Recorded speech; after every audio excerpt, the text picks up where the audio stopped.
Yo boys, what's up man? Welcome back to the channel man. Today we're gonna react to some crazy shit. Let me talk to you. When athletes shut down woke reporters, they be annoying man. Let's get to it. Two bedroom, all gender, all gender. It's like, what is this? Where I have to go? You ask me some stupid like that, go yourself. Don't dehumanize me up here. I can post whatever I want. These are 8 examples of professional athletes destroying woke reporters, starting with MMA fighter Sean Strickland, who got into an extremely heated argument with a Canadian reporter, because instead of asking questions about the actual sport, the reporter started by asking questions about the LGBTQ community and comments Sean made about it in the past. We've got a pretty supportive gay and lesbian community in this city. I did want to ask you about something you wrote a couple of years ago. You said if I had a gay son, I would think I've... Oh, look, another. I'm saying to you, the swamp, you guys, the swamp. You become a champion, you become a star, and someone says... Let me ask you something. Are you gay? Have you had the chance to interact with a more diverse... Let me know. Are you gay? Can I get an answer? Well, no, I'm asking. This is part of. Are you a gay man? I'm an ally of the community. Okay. If you had a son and he was like, you had a son, he was gay, you'd be like, oh man, you don't want a grandkid? No problem with it. Oh man, well, dude, you're a weak man, dude. You're part of the problem. You elected Justin Trudeau, like, when he Nigga said you elected Justin Trudeau. Damn. he sees the bank accounts, like you're just. Now, that is crazy though. How are you okay with your lineage not continuing? Like obviously you can't do anything about it, but how you like okay, like how do you not feel some type of way? Like obviously you can't change it, but then they said I'm fine with it. That nigga fucked up. Pathetic, and the fact that It is pathetic. It's pathetic, man. fact that Please don't skip us. you have no backbone, and has he shut down your country and seized bank accounts? You ask me some stupid shit like that, go yourself. But even after that brutal beatdown on the mic, the reporter doesn't call it quits and proceeds to question Sean about words he has said about the transgender community in the past. This leads to an even more heated back and forth. Question, but I did want to ask also things you said about the trans community. You said this past October when they announced the Bud Light sponsorship that you'd go so hard on Bud Light in your next fight, they'll have to accept me or denounce me. The reporter refers to a social media campaign by Bud Light, which sponsored a transgender influencer to promote the beer. Many Bud Light fans got mad at this, including Sean. Here's the thing about Bud Light. 10 years ago, to be trans was a mental illness. And now all of a sudden, people like you have weaseled your way into the world. You are an infection. You are the definition of weakness. Everything that is wrong with the world is because of you. And the best thing is the world's not buying it. The world's not buying your bullshit you're peddling. The world is not saying, you know what? You're right. Chicks have dicks. The world's not saying that. The world's saying, no, there are two genders. I don't want my kids being taught about, who they could school. I don't want my kids being taught about, their sexual preference. Sean absolutely batters the reporter, blaming him for the world's problems, but it doesn't just stop there. You want to look at the enemy to our A woman in every kitchen, a gun in every hand. world, it's that mother right there, asking these stupid questions. He then goes further in on his opinion on the LGBTQ plus community and attacks the country of Canada for not having free speech due to the heavy amount of censorship against traditional values. I like the gays. Here's the thing, I've never, you guys think I've ever shit on a gay man or shit on a gay one? I don't. I like the gays. It's freedom. We still have it in America. We'll teach you about it. You guys don't have freedom of speech. I'm surprised what I'm saying is probably gonna get. I'm probably gonna get the Canadian government to arrest me. So I don't give a who you. I don't give a what you want to do in life. But don't tell kids about it. Don't teach that shit in school. Don't push your agenda. Don't try to brainwash people. Don't try to go past parents. Don't try to go up past all this shit and brainwash people. Clips of this interview went viral across social media, with most people siding with Sean and finding it stupid to. Yeah, it's pretty stupid, especially in a sports conference. That's the weird thing too. Like, well, nigga, stop pushing your agenda, man. ask those types of questions. But the interview went so viral that Sean's boss, the CEO of the UFC, Dana White, was confronted by a reporter the next day on how he lets his fighters say whatever they want. And Dana does not take it well. You were talking about, like, you obviously give a long leash to your fighters about, what they can say when they are up there with a UFC microphone, and you are getting into territory of homophobia, transphobia. Like, is there... I don't give anybody a leash. Well, He said leash, bro. Leash. What the fuck? A leash? I'm saying you... A leash? I'm like... Free speech. Same reaction, nigga. Free speech, cuz what? And control what people say. Just like the reporter had the right to ask that question, he had the right to say what he wanted to say. Gonna tell people what to believe. Gonna tell people, control what people say. Gonna tell people what to believe. Gonna tell people... I don't fucking tell any other human being what to say, what to think, and there's no leashes. Dana had to explain the basic principle of free speech to the reporter, leaving him speechless as he tried to move on to another question. What is your question? I was asking that question. I'll move on, though. Yeah, probably a good idea. That's ridiculous to say I give somebody a leash. Free speech, brother. People can say whatever they want and they can believe whatever they want. And I don't think there's any... We had two gay women who fought in the co-main event. They sat on the stage with Sean Strickland. They could give a shit what Sean Strickland thinks, or what he says, or what his beliefs are, or what his opinions are.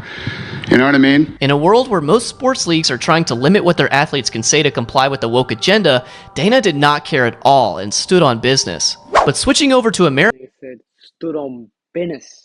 American football, NFL head coach Todd Bowles of the Tampa Bay Buccaneers was asked, a reporter failed to get the stereotype about how he felt being one of the few black coaches in the league. But the reporter failed to get the stereotypical answer he was looking for, as Bowles didn't play into the race baiting one bit. You and Mike Tomlin are two of the few black head coaches in the league. I wonder what your relationship is like with them and your thoughts on Steve Wilkes joining that fold.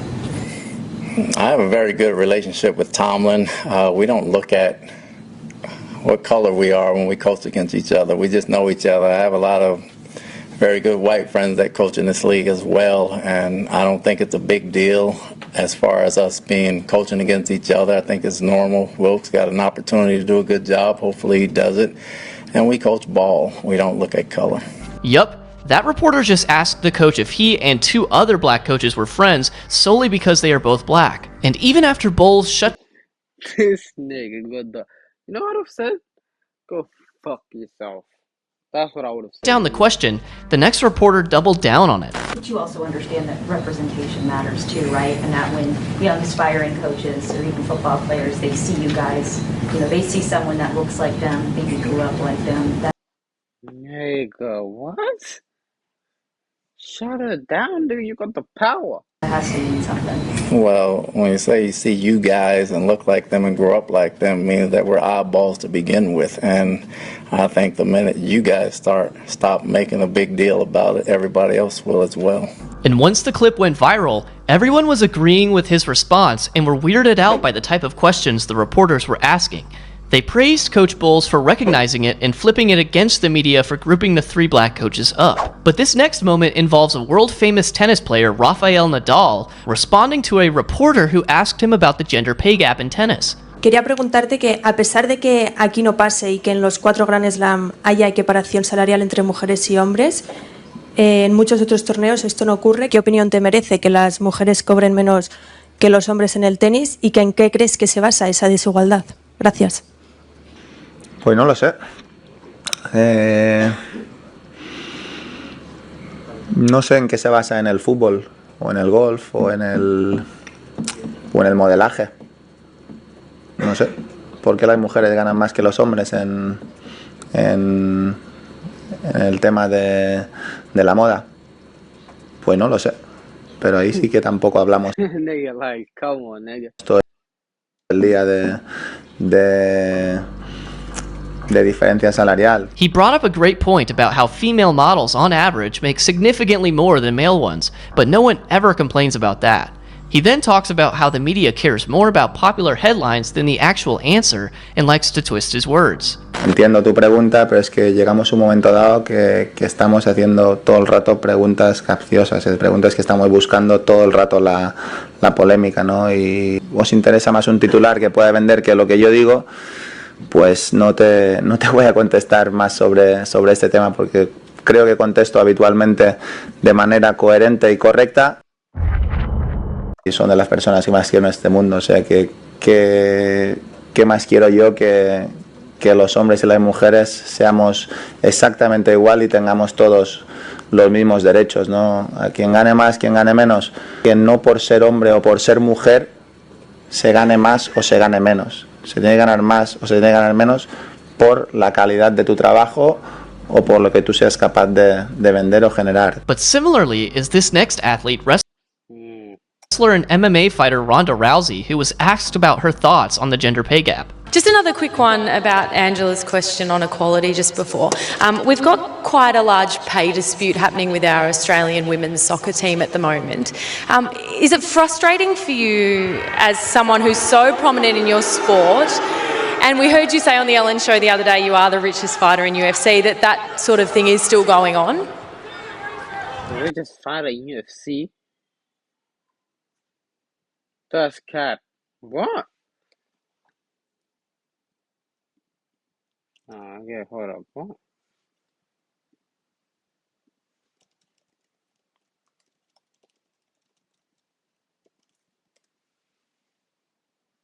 Get the fuck out of here.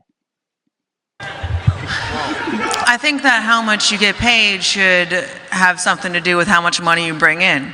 I'm the highest paid fighter not because Dana and Lorenzo wanted to do something nice for the ladies. They do it because I bring in the highest numbers. They do it because I make them the most money. And I think that the money that they make should be proportionate to the money that they bring in. That was a great answer and reinforced the key point that these sports leagues are businesses, and if you make them money, they will pay you. But that wasn't the only time she shut down a woke question, as during another interview, she was asked if she thinks female superheroes are over-sexualized, a belief that has been popularized by Hollywood. You've expressed interest in liking superheroes, and a lot of Hollywood is coming out that the representation is very over-sexualized. What do you think about the portrayal in media of superheroes? Superhero women? Yeah. I mean, the guys have like 16 packs. I mean, it's very much like an over-idealized idea of what, a human being should be. And so, I think that the male superheroes are overly masculinized and, the women are overly feminized. And, I think that's just part of like the whole superhero universe, really. Her answers to the question showed how exaggeration is a part of what it means to be a superhero and how it isn't specific to any gender despite what Hollywood wants you to think. But next is NBA superstar Kyrie Irving, who was questioned by the media for posting about a movie that allegedly had offensive topics in it. So then do you, I guess, understand or not understand those that might imply that work had anti-Semitic leanings in it? And I only ask this because the tweet is still up there, so We're in 2022. It's on Amazon, a public platform. Whether you want to go watch it or not is up to you. There's things being posted every day. I am no different than the next human being, so don't treat me any different. But less than a minute later, he was asked about the movie again, and this time he was sick of it. To follow up on the promotion of the movie and the book. Can you please stop calling it a promotion? What am I promoting? Put it out on your platform. But I'm promoting it? Do you see me in front of putting it out there, people are going to say that you are promoting. Yeah, put it out there just like you put things out there, right? Yeah, but it's not. You put things out there for a living, right? Right, but my stuff is not. So let's move on. Filled let's with move on. Anti-Semitic. Let's stuff. move on. Don't dehumanize me up here. I'm not doing that. Another You're human free being. to post I can post whatever I want. So say that and shut it down and move on to the next question. But Kyrie, you have to understand that by I don't have to understand anything from you. But it's not me. Nothing. By It's no people that you're making up, bro. Move on. But by posting move what on. you Next did. Shut up. Question. Anybody Do you guys have any more questions and they're going to say, you guys have any more questions? Because this is going to be a clip. This is going to be a clip that he's going to marvel at. Is this any more questions? But you're not answering the question. Oh, this is another answering your question. Oh my God, let's make another Instagram clip so we could be famous again. Now, while the book might have offensive info, Kyrie argued that it's his right to post what he wants, and the media shouldn't think they can take that right away. Next up is easily the funniest on this list. Russian martial arts champion Khabib Nurmagomedov was asked by businessman Patrick Bet-David about what he thought about America having more than 2 genders, and his response was priceless. A very technical question for you. I know you're a math guy, and this one may be a tough question for you. If you're uncomfortable answering this one, I'm totally okay with that. In America, we have a few hundred genders. How many genders do you guys have in Russia? Just very... 300 genders. Nigga, I remember someone say I identify as a unicorn, cuz. Fuck. I know you're a math guy, that's why I'm asking. I think maybe there's a...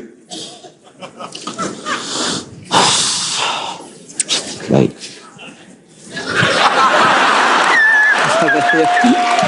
Here is like, I see only women and men. There is no between. Got it. No between. But if you thought that was funny, Khabib then proceeds to tell a personal story of not knowing which bathroom to enter in a Californian coffee shop.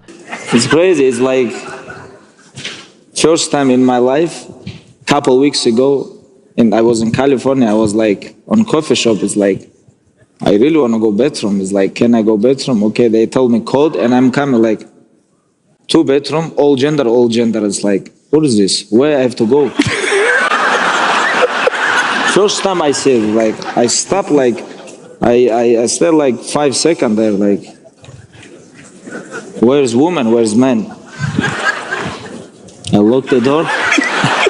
Anybody inside? It's like, okay. It's like, I don't know, but I grew up in very traditional place, with very traditional family. I'm very happy with this. Like, I am from big mountains, and we have only 2 gender. But next, if you want to see actual politicians destroy woke reporters, click on this video on screen to keep watching. Damn. 2 bedroom. That's it, man. That was crazy shit. Crazy shit. Fuck it.